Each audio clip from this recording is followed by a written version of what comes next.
Hey guys, welcome back to my channel. This is JT. Today we're going to be doing a bike review on a Polygon Siskiu T7. So let's get into it. For starters, I bought this bike about a year ago and I've made numerous upgrades to it, and we're going to go through all those upgrades, why I upgraded it, and what I love about this bike. For starters, the first thing I did, I got these high rise, I think they're 50 millimeter rise bars by Spank. These are their fiber core, so they have like this foam insert in there. I got caps on them, so I can't show you it, but there's some foam in here. It's supposed to help with vibration and dampen that vibration so that you can have longer rides. Here's that vibro core. And first off, right out of the box, I put these things on. I rode with the other handlebars a little bit just to see how they felt. They were very inclined and were like for like XC riding, for those long cross country and big climbs. And I did not like them at all. I was very hunched over forward and I couldn't wheelie, I couldn't do anything. So this is like the first thing that I slapped on there right away. I rode it for quite some time after that, and I ended up busting my back wheel. I had no tire inserts. I was running some pretty low tire pressure, and I made a pretty good gash in the rim right about there, and it caused it to where it wouldn't seal anymore. And so I got these guys. These are the nuke proof. It's kind of hard to see because the mud all over this thing. But these are the nuke proof Horizons. These are amazing. I haven't had any issues with them since I got them. When I got those, I also got the nuke proof ARD tire inserts. And this is, my front wheel is the nuke proof Newton. And I got that one because it was a little bit cheaper. I don't think they go through much abuse as the rear wheel, and so it was kind of my budget at that point in time, so I chose the little bit cheaper wheel on the front. But mainly I needed a back wheel, and I ended up just getting the front wheel as well. And ever since then I haven't had no issues. They're super stiff, super nice. Rocks hit them and ding them all the time, and I don't have any issues, nothing. And so moving forward with that, I had taken it to Silver Mountain Bike Park and did some pretty gnarly downhill track, and I ended up dinging the bottom of my bike pretty good, and I made this little plate shortly after to stop that from ever happening again. And that plate is made of a material called Kydex. When you heat it up, it molds to pretty much anything that you put it on, and then once it cools down, it hardens really hard. And it's pretty hard when you get it. It's like a hard plastic, and then you just take a heat gun to it.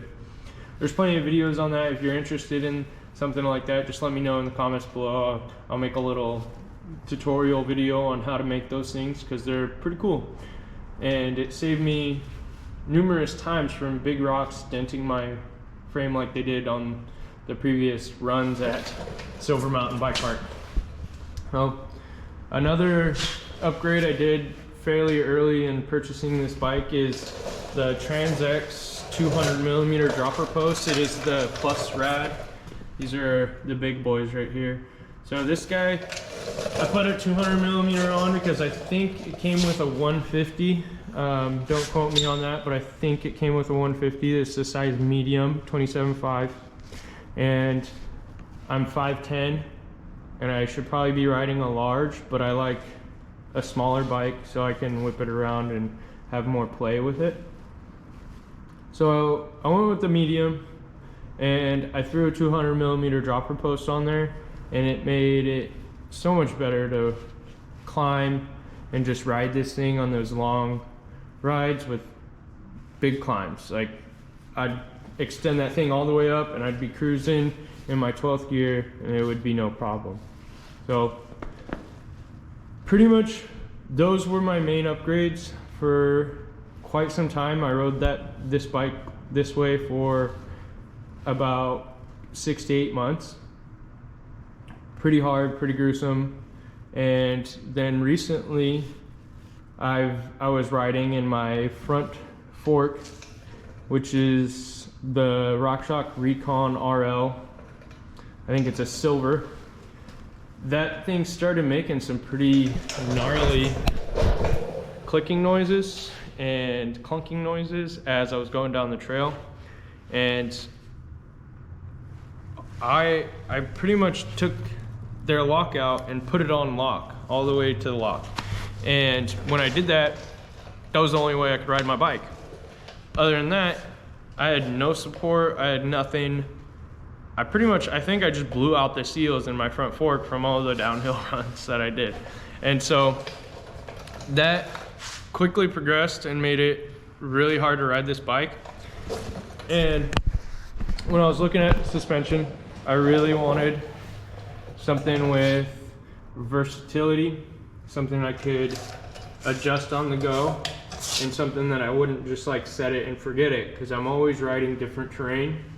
And so I went with this DVO Diamond D1, and this thing is crazy smooth, has all the adjustments that you need in the world.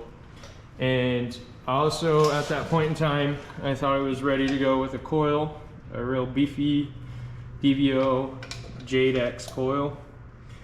This is it's a 210 by 55, so with a 450 by 2.5 spring. And I've only ridden those once, so there'll be a review coming on that as well. But once I get it dialed in and I start really putting some abuse on those suspension parts, that's when I'll give you a full-blown review on this thing. The only thing that I haven't really upgraded is my drivetrain.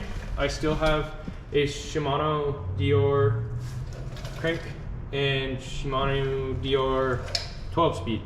This is exactly what came on the bike, and I'll probably eventually upgrade it, but so far it's done pretty well. I have had some issues with this crank arm on the other side here. This guy, I've had this guy fall off on me a few times while I'm on the road, while I'm riding, and not very fun, kind of a pain in the butt. But I think I've got all the kinks worked out, and I think I have a pretty sweet setup now. I also changed out the seat. As you see, that's a Chromag Trailmaster. That seat is pretty awesome. So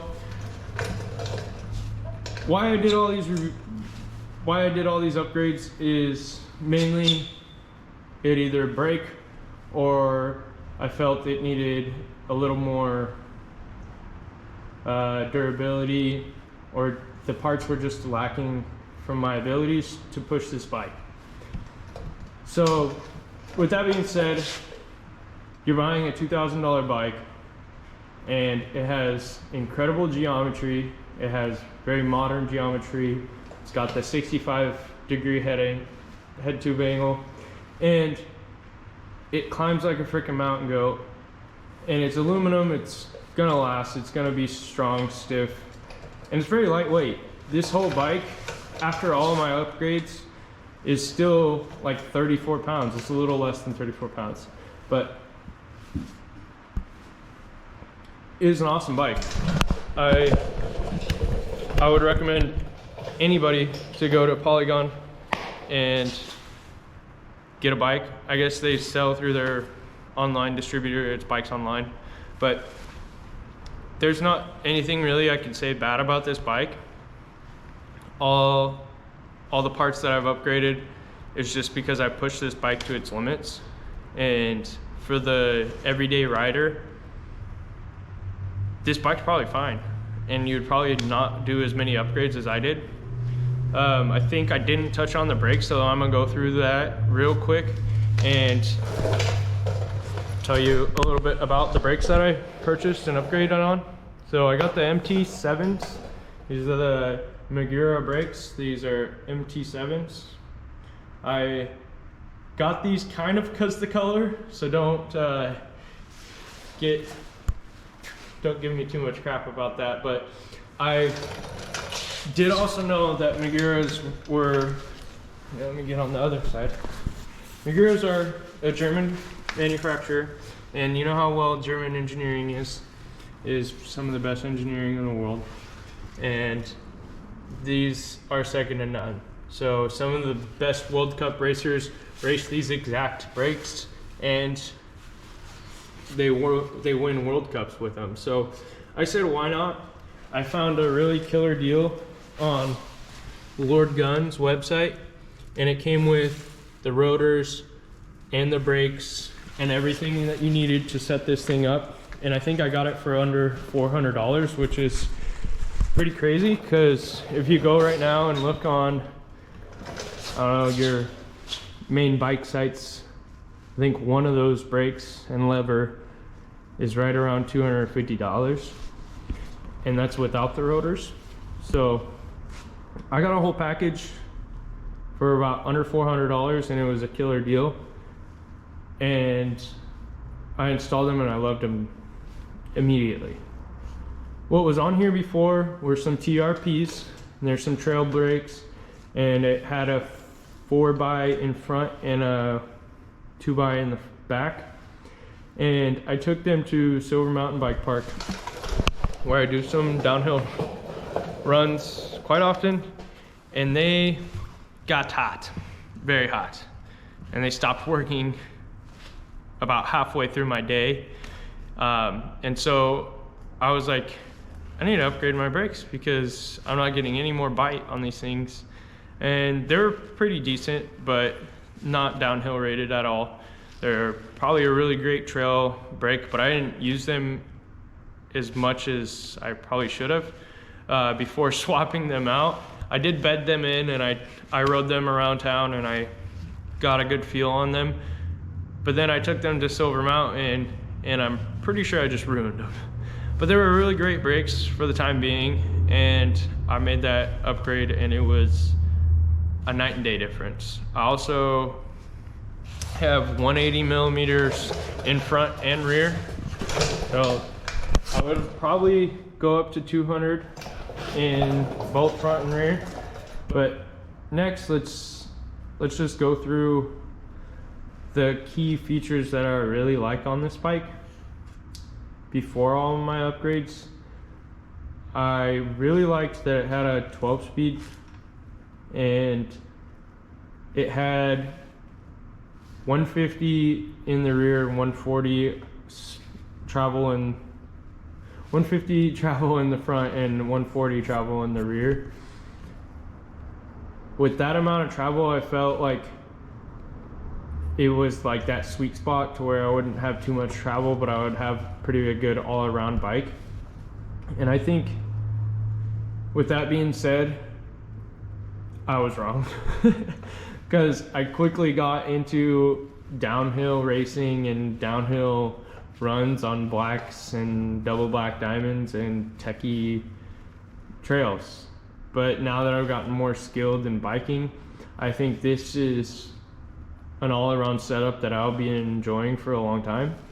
So when I got the DBO Diamond, I actually went up and traveled just a little bit. I went 10 millimeters up, so this is a 160 in the front, and obviously you can't really do much in the rear, so I stayed with the 210 by 55 in the rear, and it's got 140. So now it's 160, 140 in the rear. And from the one run, which I'll put a preview up here in a little bit of my run at Beacon Hill over in Spokane. That one run, they did amazing. They were so supple, and they just floated over everything. You barely felt the bumps and hard impacts. It was just awesome. The new suspension on this thing is probably the biggest upgrade that you can do. I know it's really expensive to get new suspension components, but the RockShox stuff that they had on here was pretty minimal. But if you really like those enduro runs, those downhill runs, and you're looking for something that you could buy fairly cheaply and upgrade over time, this Polygon Siskiu lineup is probably the best bike that you could find for that price range. I know there's frames that are basically this exact same geometry and setup. I think it's the Reveal, there's a Reveal frame that's almost nearly the same as this. I think it's a Renegade or something like that. But Reveal makes a frame just like this, and Yeti makes a frame very similar to this with kind of the same geometry. But this bike is just phenomenal for the price range that you're gonna get. I basically bought a full $2,000 bike for the price of a frame, and I was able to ride it, enjoy it, and then upgrade it at my own pace. And with bikes nowadays, I think that's a huge thing, to be able to personalize your own bike. If you're gonna spend $4,000 on a bike, most likely you're gonna personalize it anyways. You're gonna change some things, you're gonna do some stuff that you want to the bike, and sometimes those personalizations can be pretty expensive. So being that this is $2,000, I was at the right price point at my time, and then I was able to spend throughout the last year another $2,000 in upgrades, really making this thing everything that I want it to be, instead of just having a frame sit at my house and build it up slowly and not have a bike, or have to ride another bike that I don't really enjoy riding. Or if you're really just getting into this sport, you're probably not going to have a bike at all. And so buying a frame, personalizing it, making it your own bike is probably pretty hard. And this whole experience has been a learning experience for me. As you see, I am a mechanic.